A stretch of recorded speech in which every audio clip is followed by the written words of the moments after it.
Welcome to Attic Static.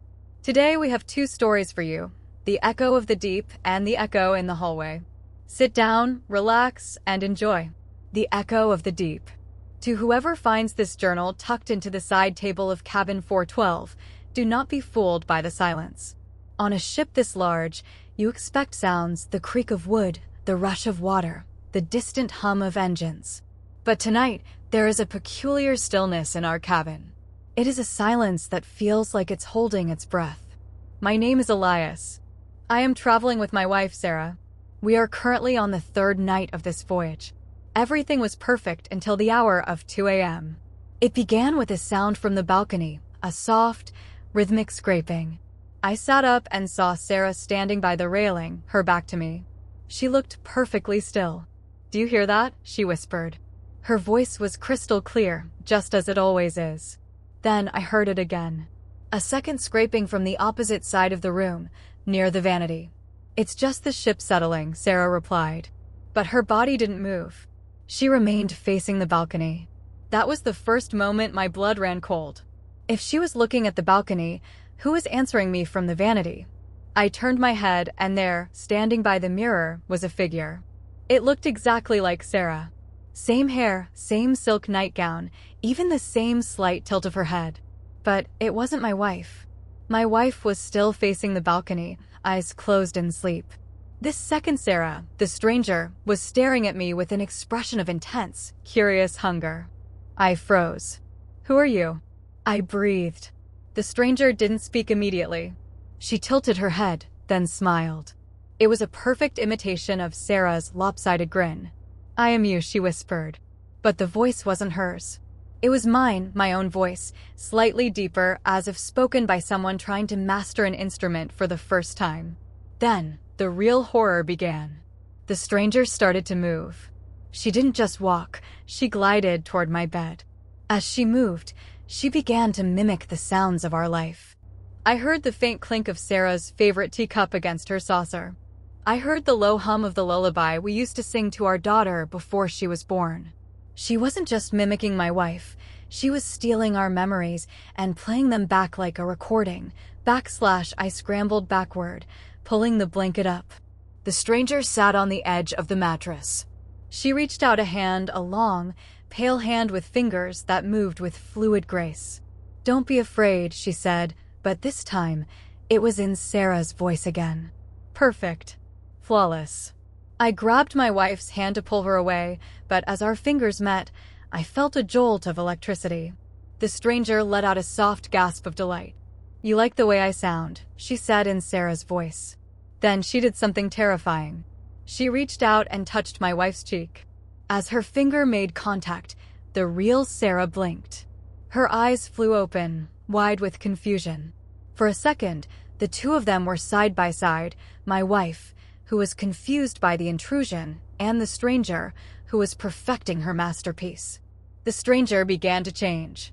She didn't just mimic voices anymore, she began to mimic movements.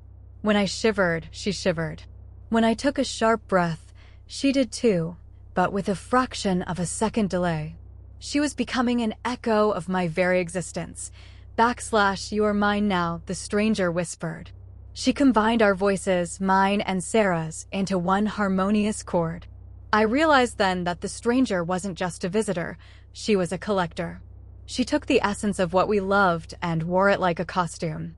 I stood up, my heart hammering against my ribs. I reached out and grabbed both their hands, my wife's left hand and the stranger's right. "Stay here," I commanded. "Be yourself." The stranger laughed. It was a beautiful, melodic sound that echoed off the ceiling. She leaned in close to my wife's ear. "She is wonderful," the stranger whispered in Sarah's voice, "but she is tiring to maintain." With a sudden, swift motion, the stranger lunged forward. She didn't strike, she simply pressed her forehead against mine. In that moment of contact, the room felt like it spun. The air grew heavy with the scent of ozone and old paper. I felt a sensation of being pulled, as if my very soul were being stretched toward her. Then, everything went silent. The stranger vanished. Not into the shadows, but simply out of existence. She dissolved into a fine mist of silver dust that settled on the pillows. My wife gasped, sitting upright as if she had just woken from a deep sleep. She looked at me, her eyes bright and clear. "Elias?" she asked. Was I dreaming? I looked at her. She was real.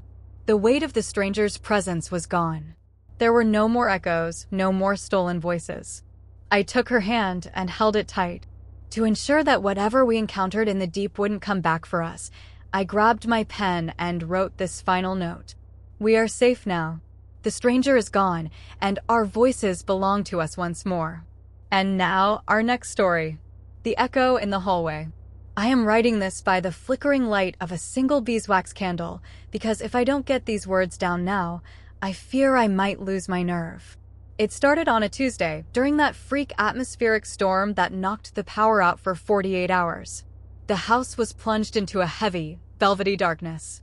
At first, it was peaceful, just the sound of rain against the glass and the rhythmic ticking of the grandfather clock in the foyer. But then came the echo. It began in the kitchen. I was reaching for a mug on the counter when I felt a slight shift in the air, as if a gust of wind had brushed my cheek. Then, a split second later, I heard it, a soft clink. It was the sound of a mug hitting the ceramic surface, but I hadn't moved my hand yet. I froze. My heart hammered against my ribs. I reached out again, slowly this time. Clink, it happened exactly 1 second after my own movement. It wasn't just a sound, it was as if something was mimicking me, trailing behind my existence like a shadow cast in time rather than space. By the second hour of the blackout, the echo became more distinct. I walked into the living room and took a step forward. A heartbeat later, I heard a deliberate thump on the floorboards right behind my heel. It wasn't just a sound anymore, it was a physical presence. When I raised my hand to rub my temple, a faint rustle of fabric followed, the sound of something lifting a hand to match mine. I began to experiment with it. I realized that the echo wasn't just following me, it was becoming me. If I tilted my head left, a second later, a weight seemed to lean into my shoulder from the darkness.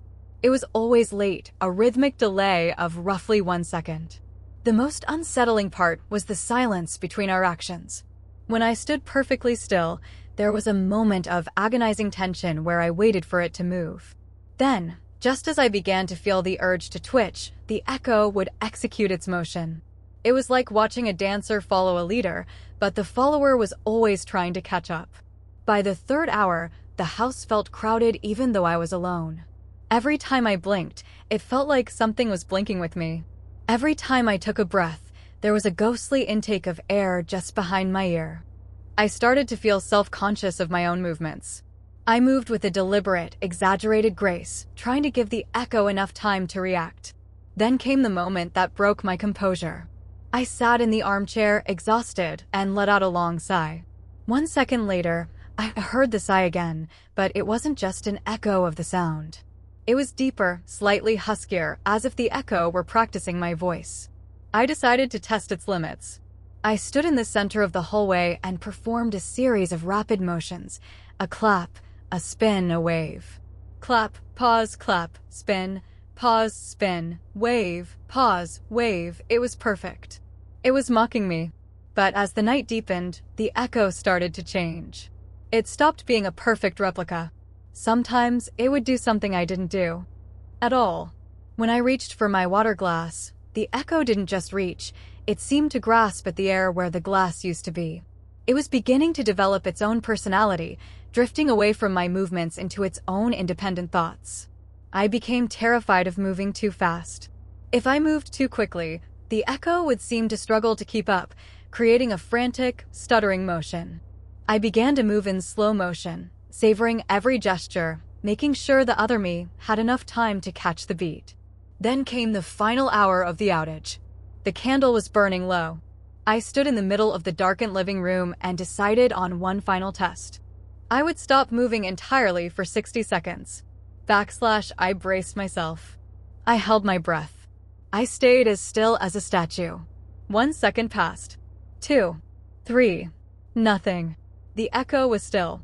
10 seconds passed. Still nothing. Then, at the 45th second, while I was still perfectly motionless, the echo moved. Without me giving it any cue, it took a step forward into the light of the candle. It didn't just mimic my stillness, it broke it. It reached out and touched my shoulder with a cold, invisible finger. I realized then that it wasn't just following me anymore. It was waiting for me to rest so it could take its turn. In the final moments before the power returned, I did something brave. I turned toward the darkness where I felt its presence and whispered, "Who are you?" There was a beat of silence. Then, a second later, a voice, mine, but slightly deeper and vibrating with a strange hunger, whispered back from the shadows, "I am you, just a moment behind." Then, the lights flickered on.